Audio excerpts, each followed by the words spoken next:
The human body is constantly at work. It is never completely at rest. For example, even when we are sleeping, our lungs are busy inhaling oxygen and exhaling carbon dioxide. Carbon dioxide is a waste product generated by our body. Like carbon dioxide, various other waste products such as ammonia, urea, uric acid, water, and excess ions like phosphate, sulfate, sodium, potassium, and chloride are produced in our body as a result of different metabolic activities like ingestion, digestion, and respiration.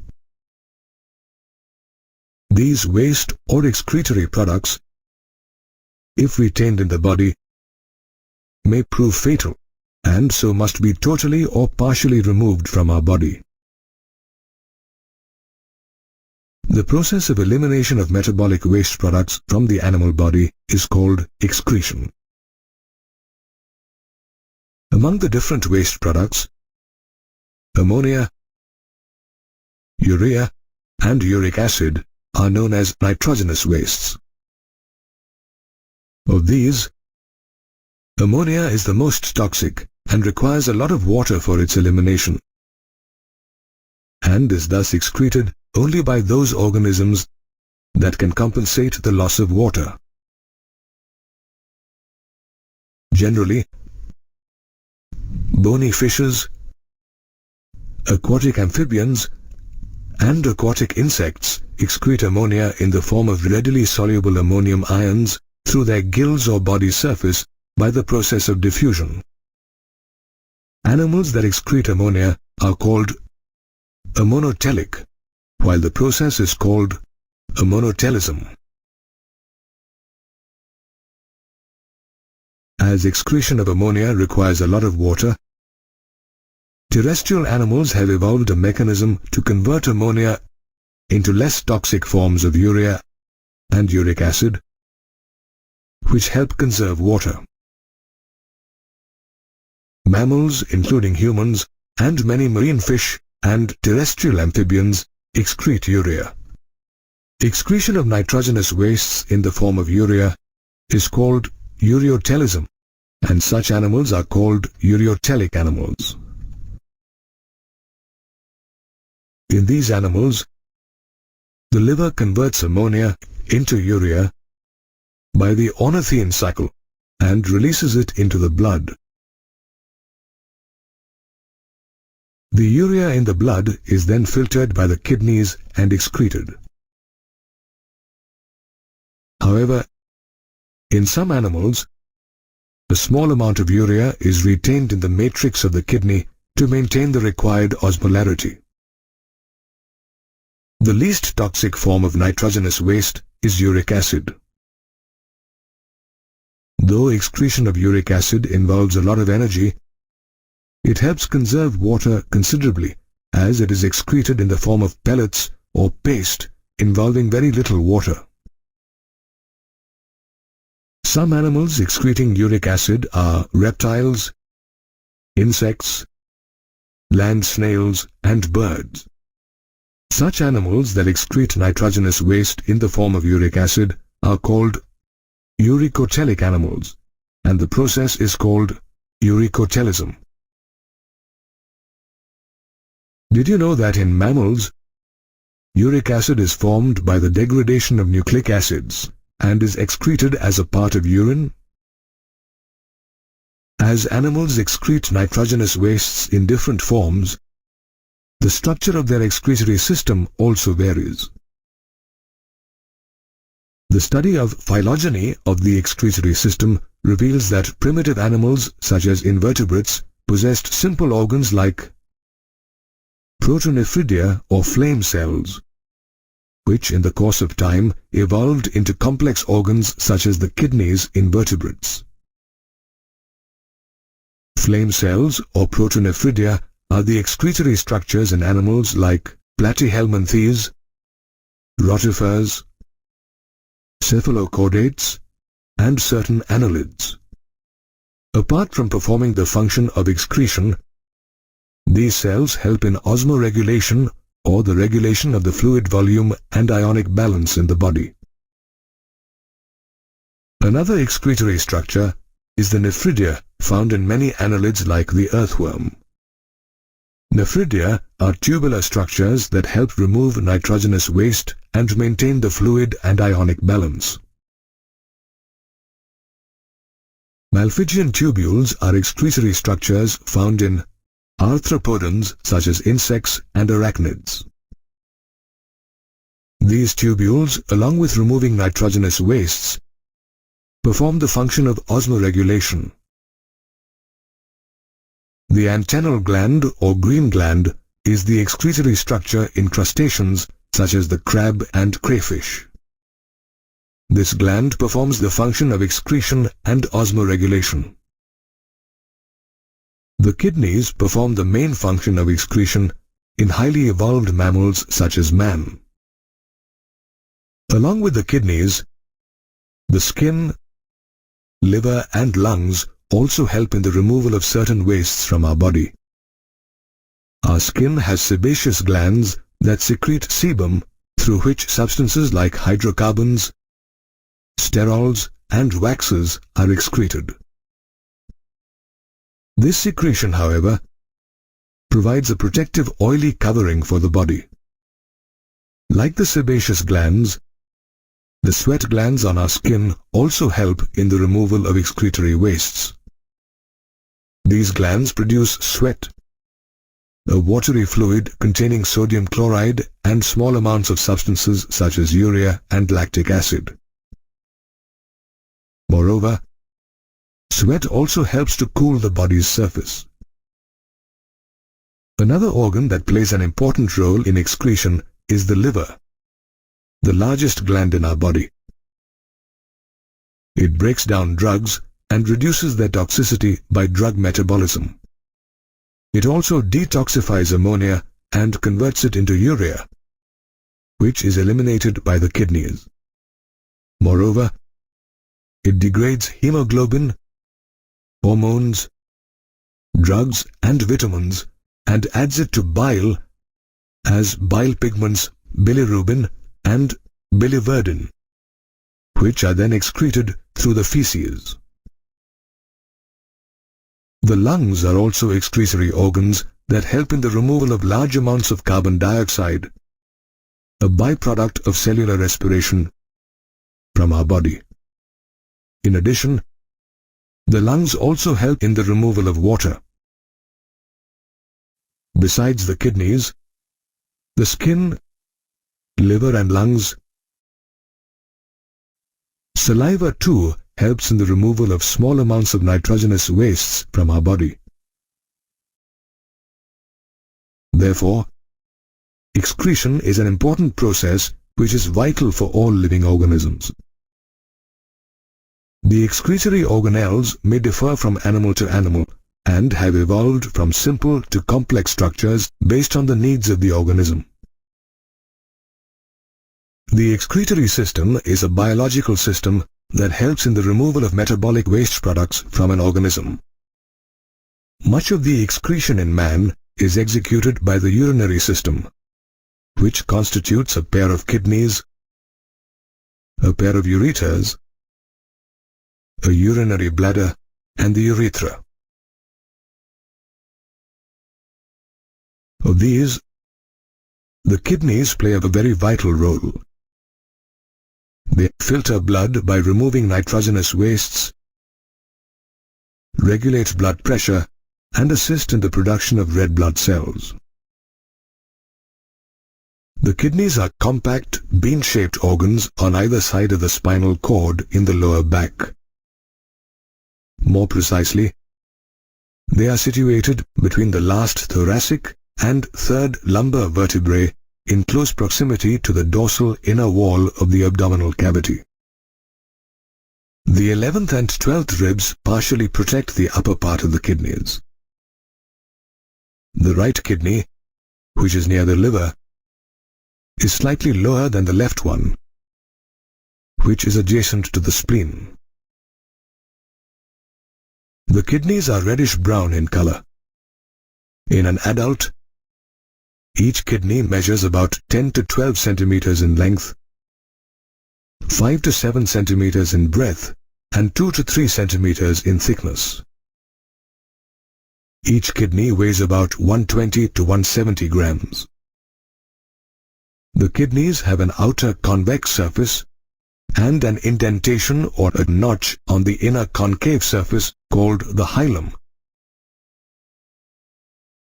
through which blood vessels, nerves, and the ureters pass. The kidney has a tough, fibrous outer layer called a capsule, and its longitudinal section shows that its inside is differentiated into two main regions, an outer cortex and an inner medulla. There are about 8 to 18 cone-shaped structures in the medulla called medullary pyramids, which project into the calyces. The tip of each medullary pyramid is called a papilla. The cortex protrudes or extends between the pyramids as renal columns called the columns of Bertini. The medullary pyramids project into the calyces, which lead to a wide funnel-shaped space called the renal pelvis. Each kidney contains about 1 million nephrons in the cortical region, which are the basic functional units of the kidney. The nephrons filter nitrogenous wastes and excess salts from the blood and help in body fluid regulation and urine formation.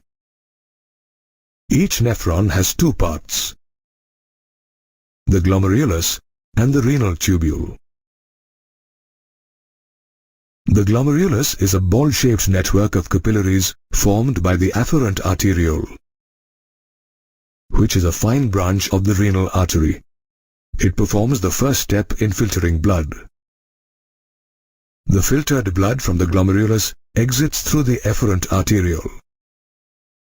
The other part of the nephron, the renal tubule, helps in the reabsorption of salts and water as the urine passes through it, thereby concentrating the urine.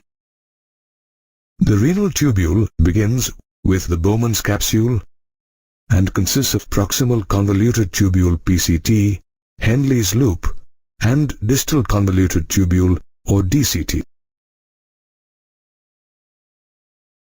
The Bowman's capsule is a double-walled funnel-shaped structure that encloses the glomerulus. It collects the glomerular filtrate.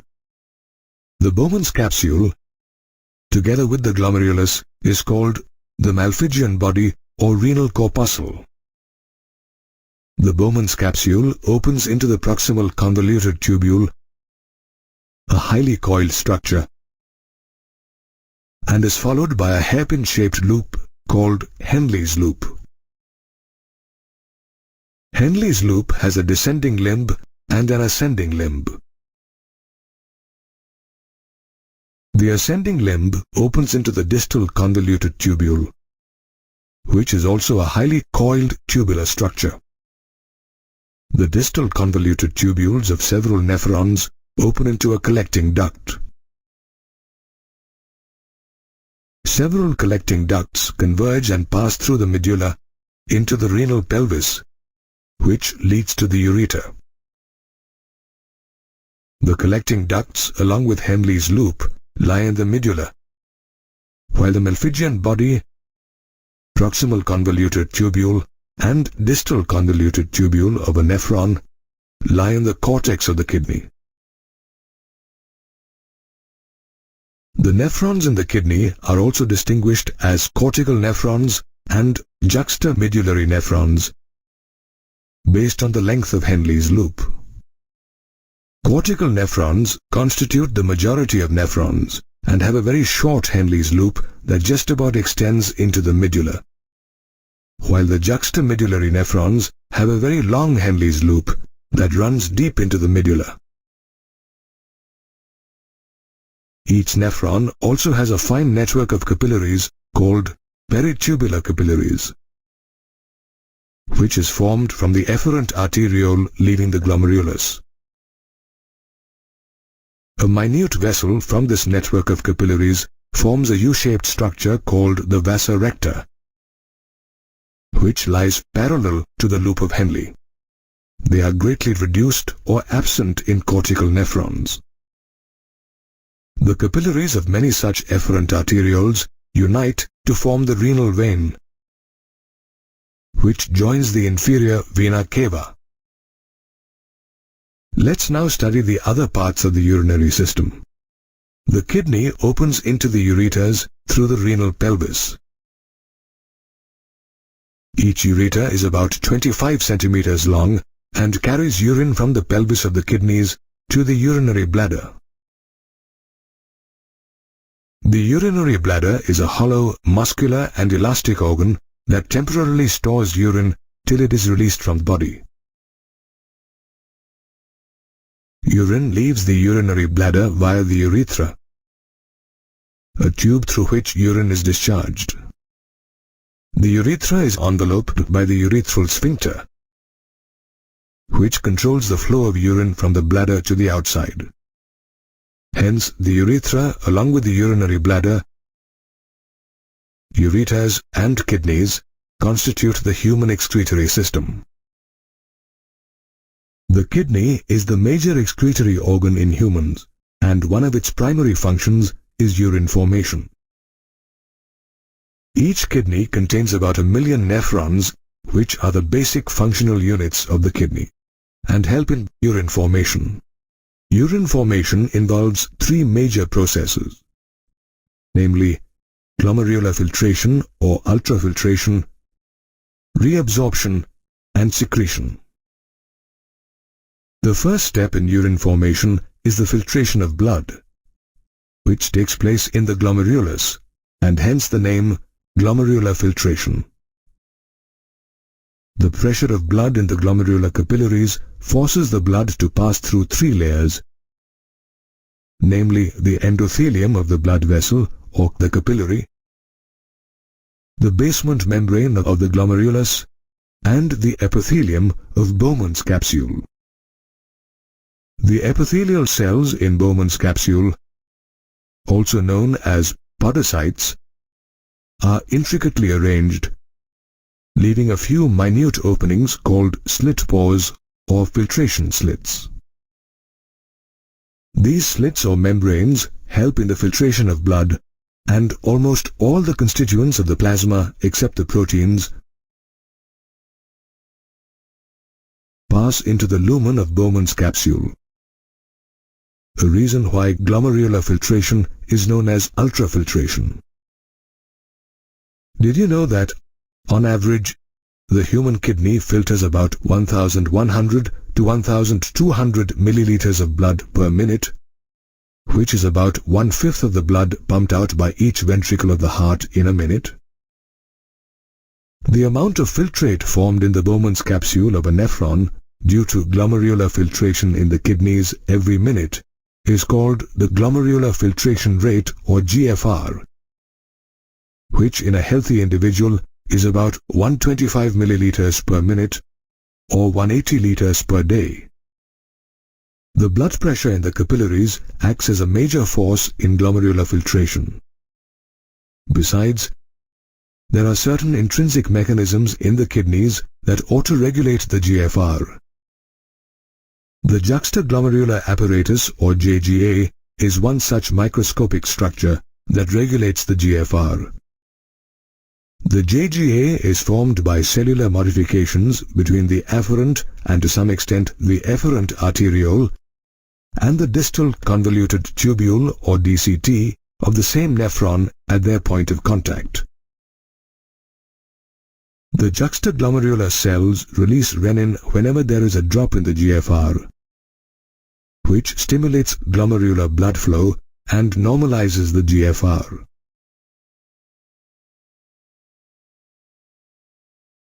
Did you know that of the 180 liters of glomerular filtrate formed per day, the amount of urine released is just 1.5 liters? This is because about 99% of the filtrate is reabsorbed in the renal tubules during the process of reabsorption.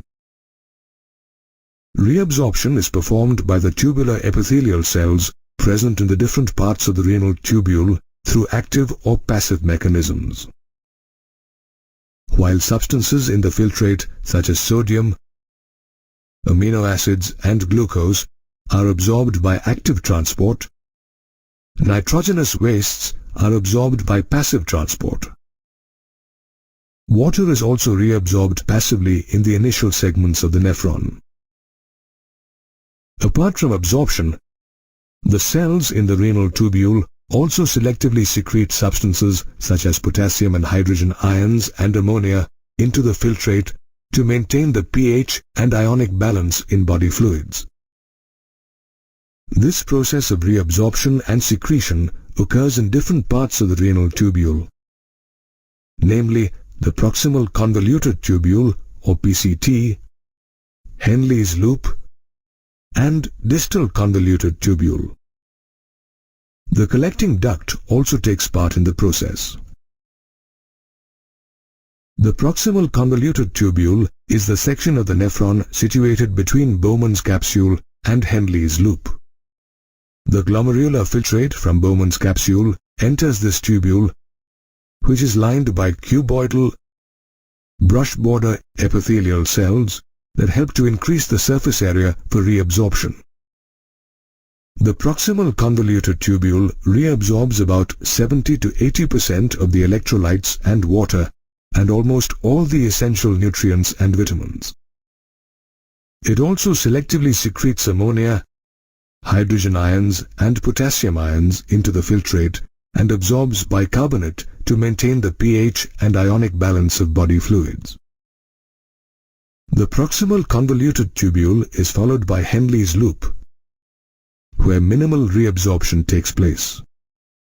However, the region plays a vital role in maintaining the high osmolarity of medullary interstitial fluid.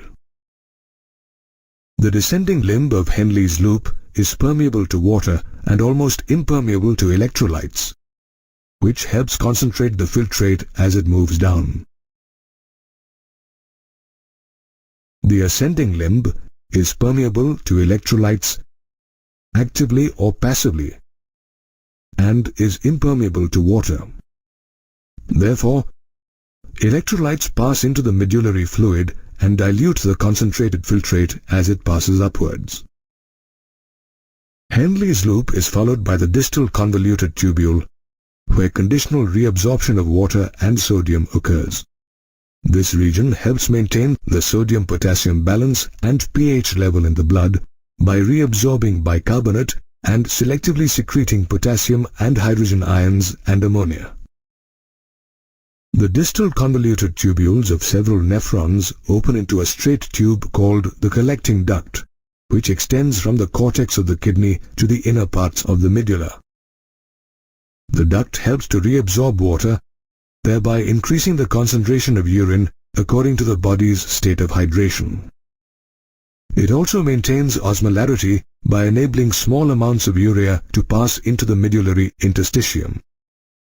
Further, it selectively secretes hydrogen and potassium ions and maintains the ionic and pH balance of blood. Therefore, the nephron filters blood by reabsorbing substances that are needed and excreting the rest as urine. The urine produced by our body is around 4 times more concentrated than the initial filtrate, which reflects the conservation of water in the nephrons.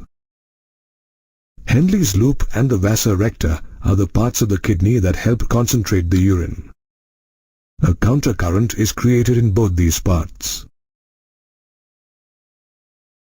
This is because the direction of the flow of filtrate in the 2 limbs of Henle's loop and the flow of blood in the 2 limbs of the vasa recta are opposite. The countercurrent, along with the proximity of Henle's loop to the vasa recta, maintains an increasing osmolarity in the inner medullary interstitium. The difference in osmolarity between the cortex and the medulla is pronounced, as we can see that the osmolarity in the cortex is 300 milliosmoles per liter, while it is as high as 1200 milliosmoles per liter in the inner medulla. This difference in osmolarity is caused by the difference in the concentration of urea and sodium chloride. The sodium chloride that is transported through the ascending limb of Henle's loop is exchanged with the descending limb of the vasa recta. Then the ascending limb of the vasa recta returns the sodium chloride to the interstitium. In the same way, small amounts of urea entering the thin segment of the ascending limb of Henle's loop are transported back to the interstitium by the collecting tubule. This unique arrangement of the Henle's loop and the vasa recta, together with the countercurrent mechanism, help maintain the concentration gradient in the medulla, which aids the easy passage of water from the collecting duct into the medulla due to osmosis, thus concentrating the urine. Urine thus helps to eliminate the numerous waste compounds generated by our body. Urine formation is vital for human health, and it is difficult to survive without producing and eliminating it.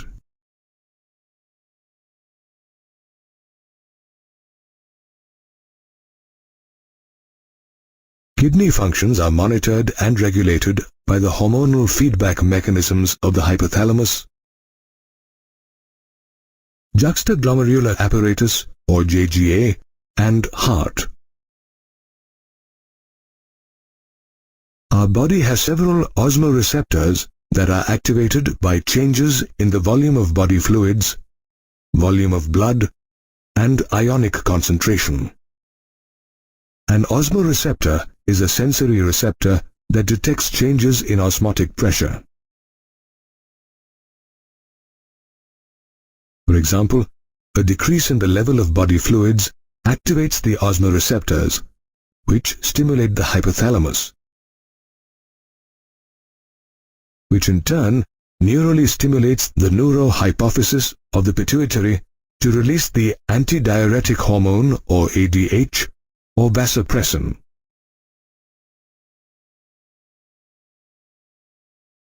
ADH prompts the distal convoluted tubules or DCTs and the collecting ducts to reabsorb more water, thereby preventing diuresis.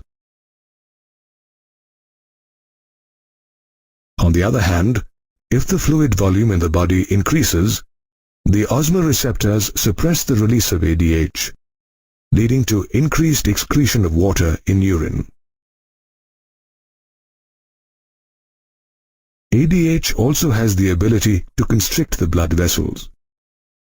This increases blood pressure, thereby increasing the glomerular blood flow in the kidney and consequently the glomerular filtration rate or GFR. Like the hypothalamus, the JGA also plays a vital role in regulating kidney functions. The juxtaglomerular cells detect a fall in the glomerular blood pressure or GFR and release a peptide hormone called renin. Renin converts angiotensinogen in the blood into angiotensin 1, which is further converted into angiotensin 2. Angiotensin 2, a powerful vasoconstrictor, constricts the blood vessels, thereby increasing blood pressure, which stimulates the cortex of the adrenal gland to secrete aldosterone. Aldosterone increases the reabsorption of sodium and water from the distal parts of the renal tubule, resulting in an increase in blood volume, which increases blood pressure and GFR. This complex mechanism is commonly known as the renin-angiotensin mechanism. Apart from the hypothalamus and JGA, the heart also regulates the functioning of the kidneys to a certain extent. The muscles of the heart release atrial natriuretic factor or ANF when the blood pressure in the atria increases. ANF, a peptide hormone, is a vasodilator and also a diuretic that dilates the blood vessels and helps to decrease the blood sodium and water levels. It exhibits an inhibitory effect on the renin-angiotensin mechanism. Hence, hormonal feedback mechanisms efficiently monitor and control the functioning of the kidneys, leading to the formation of urine, which passes into the urinary bladder, where it is stored until a signal is received by the central nervous system, or CNS. As the urinary bladder gets filled with urine, the bladder is stretched and causes the stretch receptors on its walls to send a signal to the CNS. The CNS, in turn, sends motor messages that make the smooth bladder muscles contract and the urethral sphincter relax, resulting in the release of urine. This process of disposing urine is called micturition, and the neural mechanism responsible for the process is known as the micturition reflex. On average, an adult human releases about 1 to 1.5 liters of urine every day. The urine released is a watery fluid that is light yellowish in color. Moreover, it has a characteristic odor and is slightly acidic with a pH value of 6. The characteristics of urine can change according to different body conditions. In fact, a urine test helps to diagnose many metabolic disorders in the body and any malfunction in the kidneys. For instance, the presence of glucose in urine, which is called glycosuria, is indicative of diabetes mellitus. Moreover, the urine of diabetic patients sometimes shows ketone bodies, which is called ketonuria. The malfunctioning of the kidneys can also cause uremia, a condition where large amounts of urea accumulate in the blood. Uremia can even lead to kidney failure. A life-saving process for uremic patients is hemodialysis, wherein excess urea in the blood is removed. In this process, blood from a convenient artery is drained into a dialyzing unit after adding an anticoagulant like heparin.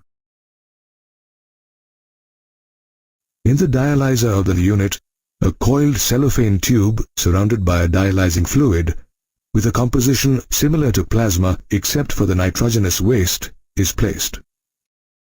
The membrane of the cellophane tube is porous and allows molecules to pass through it based on the concentration gradient. These molecules are the nitrogenous wastes to be removed from the blood. The absence of nitrogenous wastes in the dialyzing fluid helps urea to easily move out, thereby clearing the blood. Antiheparin is added to this cleared blood, and it is pumped back into the body through a vein. However, in cases of acute renal or kidney failure, the only option is kidney transplantation. In this process, a functioning kidney from a donor is transplanted in the patient. Usually, a close relative of the patient is the preferred donor to minimize the chances of the patient's immune system rejecting the kidney. Other disorders due to the malfunctioning of the kidneys include the formation of stones or insoluble masses of crystallized salts within the kidney, a condition known as renal calculi. These stones are usually salts of calcium, mainly calcium oxalate or calcium phosphate. Such stones are also formed in the ureter and the urinary bladder. Another disorder affecting the kidneys is glomerulonephritis, wherein the glomeruli of the kidneys get inflamed. Therefore, the functioning of the kidneys is efficiently monitored and controlled by hormonal feedback mechanisms, and even a slight dysfunction or disorder may lead to severe diseases of the kidneys.